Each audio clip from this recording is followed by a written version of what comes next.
Here's part 2. Ito na yung reaction ni Sophie sa mga activities na prepare ko para sa kanya. O, unahin natin yung sa ball pit.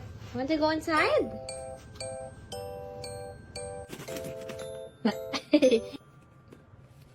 What are you doing? Are you hiding the balls? Oh no, they're hiding. There is the ball. Tapos ito, tinuro ko na sa kanya na may tape na nakadikit. Not eating. Thank you. Wow! May pagtilapon yarn. Nanggigil pa nga.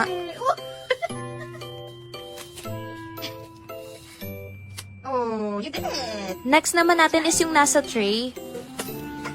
Wow!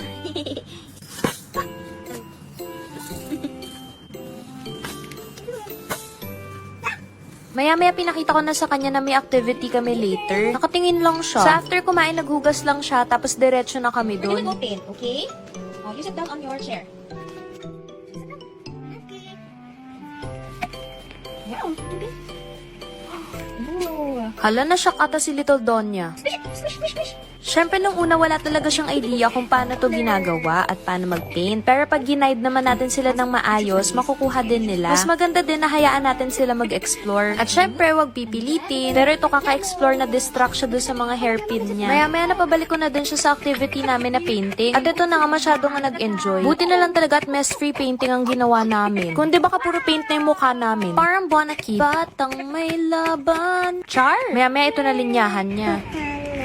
Done na? So, ito pala yung painting ni Little Donya. Pero katakot manggigil to. Parang mga habol ng pamalo. Love, love!